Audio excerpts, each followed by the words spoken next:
আসসালামু আলাইকুম ওয়া রাহমাতুল্লাহ। দেশের প্রধান প্রধান দৈনিক পত্রিকার শিরোনামে উঠে আসা শীর্ষ সংবাদগুলো নিয়েই হাজির হলাম আপনাদের সামনে। আশা করি সাথেই থাকবেন। শুরুতেই থাকছে প্রধান উপদেষ্টা ডক্টর মোহাম্মদ ইউনূস অপতথ্যের বিরুদ্ধে লড়াইয়ে জাতিসংঘের সহায়তা কামনা করেছেন।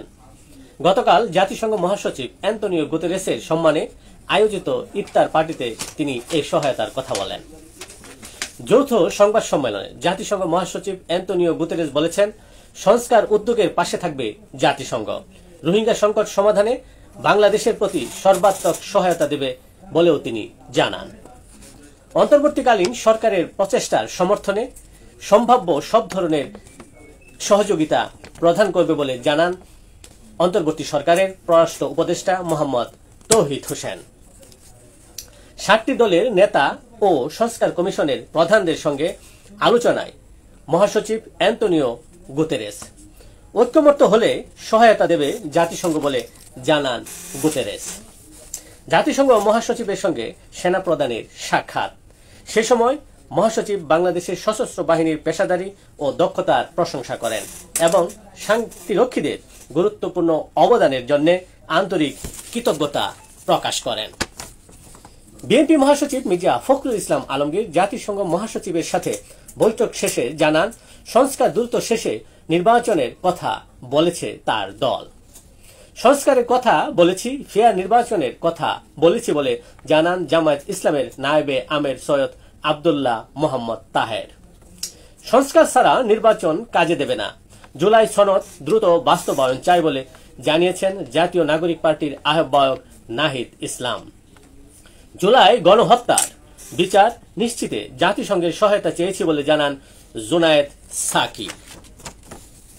দর্শন বিরোধী আন্দোলনের অংশ হিসেবে পূর্ব ঘোষিত কর্মসূচি অনুযায়ী গতকাল পুরানা পল্টনের মুক্তি ভবনে সিপিবির কেন্দ্রীয় কার্যালয়ে কালো পতাকা উত্তোলন করেছে দলের নেতাকর্মীরা। এদিকে সিপিবির কার্যালয় দখল ও হামলার হুমকি ছিল। নিরাপত্তায় আইন শৃঙ্খলা বাহিনী মোতায়েন করে সরকার। আসিয়া সহ সব দর্শন হত্যা নিপীড়নের বিচারের দাবিতে গতকাল কেন্দ্রীয় শহীদ মিনারের সামনে সিপিবি গণমিছিল করে। ইএফটি জটিলতায় এখনো ডিসেম্বরের বেতন পাননি 15,000 শিক্ষক কর্মচারী। ডাবল শিফটের স্কুলের নতুন নিয়োগ পাওয়া 150 শিক্ষকের বেতন বন্ধ 7 মাস। ঢাকায় জাতিসংঘের আবাসিক কার্যালয়ে নতুন অফিস উদ্বোধন করলেন জাতিসংঘের মহাসচিব অ্যান্তোনিও গুতেরেস। দেশের প্রধান প্রধান দৈনিক পত্রিকাগুলো তাদের আন্তর্জাতিক খবরে যে সকল খবর গুরুত্ব সহকারে ছাপিয়েছে তার মধ্যে শুরুতেই থাকছে 43 দেশের উপর ভ্রমণ নিষেধাজ্ঞা দিচ্ছে ডোনাল্ড ট্রাম্প। মার্কিন প্রশাসনের কর্মকর্তাদের বরাত দিয়ে এ সংক্রান্ত একটি প্রতিবেদন প্রকাশ করেছে নিউ ইয়র্ক টাইমস। থাইল্যান্ডের কর্মকর্তাদের উপর ভিসা নিষেধাজ্ঞা যুক্তরাষ্ট্রের। উইঘুরদের চীনে ফেরত পাঠানোর ইস্যুকে কেন্দ্র করে এই নিষেধাজ্ঞা দেয়া হয়। ডোনাল্ড ট্রাম্পের প্রতি বিদ্বেষপূর্ণ মন্তব্য করায় দক্ষিণ আফ্রিকার রাষ্ট্রদূতকে বহিষ্কার করল ওয়াশিংটন।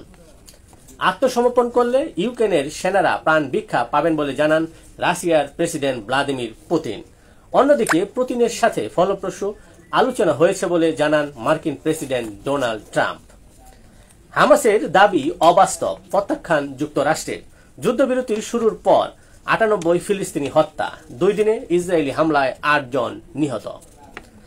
যুক্তরাষ্ট্রের সংবেদনশীল দেশের তালিকায় দক্ষিণ কোরিয়া। হোয়াইট হাউসের দাবি তাদের সাথে সম্পর্ক শত্রু ভাবাপন্ন হবে না কখনোই। এই ছিল দেশের প্রধান প্রধান দৈনিক পত্রিকার শিরোনামে উঠে আসা শীর্ষ সংবাদ, জানিয়ে এতক্ষণ আপনাদের মাঝে উপস্থিত ছিলাম। আশা করি আপনাদের ভালোই লেগেছে।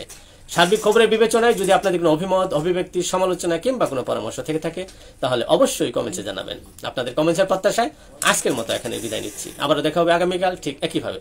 সে পর্যন্ত অবশ্যই ভালো থাকবেন, সুস্থ থাকবেন। আসসালামু আলাইকুম ওয়া রাহমাতুল্লাহ।